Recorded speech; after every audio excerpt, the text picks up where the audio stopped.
Hello বন্ধু বান্ধবীরা, অনিতা রান্নাঘরে তোমাদেরকে স্বাগতম। আজকে আমি নতুন রেসিপি নিয়ে ফিরে এসেছি।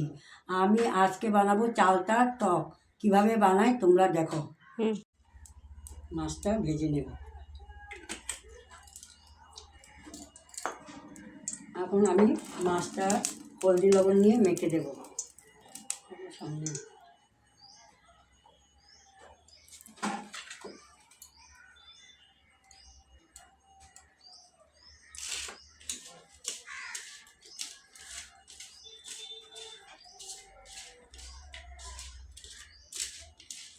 মাছটা মেখে নিলাম।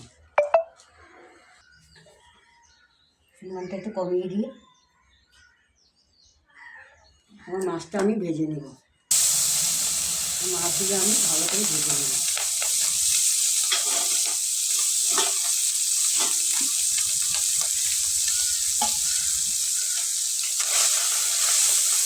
এটা হচ্ছে তিন কাটালি মাছ। খুব স্বাদ লাগে, টক বানালে যে খুব স্বাদ হয়। তা পাতি দিয়ে খাওয়া যায়, ভালো করে মেখে ঢুকে কলা পাতাতে পাতি দিয়ে খাওয়া যায়।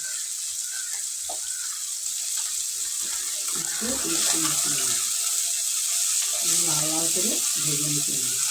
আমি এখন হয়ে গেছে, আমি এখন উঠিয়ে নেব।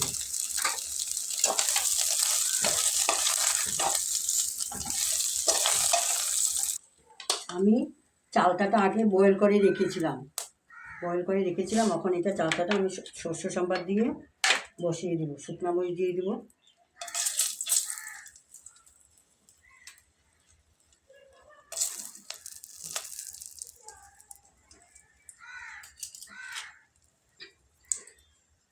এই যে শস্য সম্বাদ দিলাম।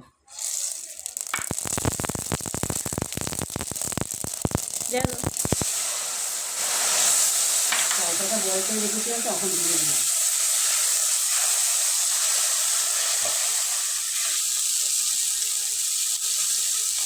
স্বাদ মতো লবণ দিয়ে দিলাম। হলুদও পরিমাণ মতো দিয়ে দিলাম।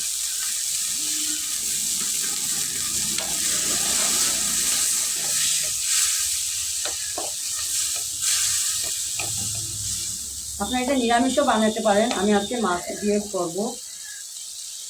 নারকেল দিয়ে সুন্দর করে বানাতে পারেন। আমি আজকে মাছ দিয়ে করবো। তিন কাটালি মাছ, সাথে কয়েকটা ইচা মাছ আছে।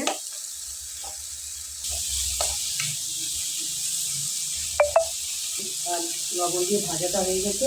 এখন আমি এখানে সরষা আমি পিষিয়ে রেখেছিলাম। এখন আমি সরষাটা দিয়ে দেবো।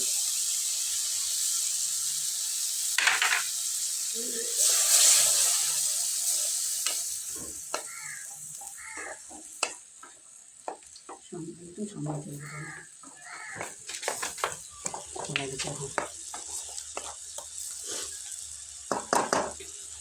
আমি এখানে সামান্য একটু ইয়া দিয়ে দেবো। ঝাল মিষ্টি তো, মরিচ তো দেওয়া হয়নি, শুকনো লঙ্কাই দিয়েছি। তার জন্য আমি একটু চিনি দিয়ে দেবো স্বাদের জন্য। দেখছেন তো বন্ধু বান্ধবীরা আমি কীভাবে বানাচ্ছি। তিন কাটালি আর ইচা মাছ মিশিয়ে টক বানাচ্ছি চালটা দিয়ে।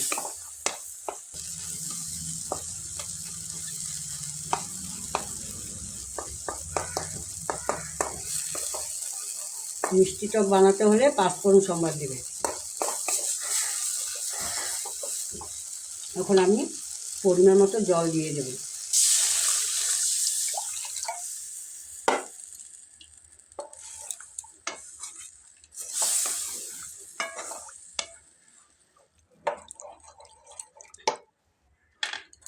একটু জল দিয়ে দিই।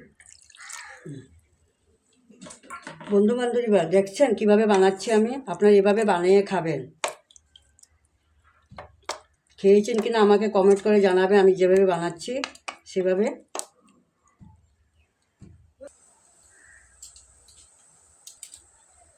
একটু নাড়া দিয়ে দিলাম।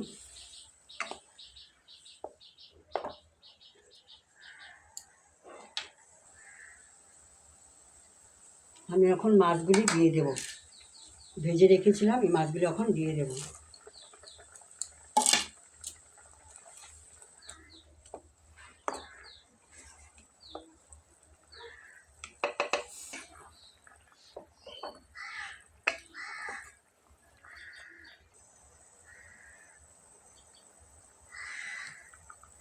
দেখছেন বন্ধু বান্ধবীরা কীভাবে বানাচ্ছি। এখন আমি নামিয়ে নেব। আমার হয়ে গেছে, এখন আমি নামিয়ে নেব।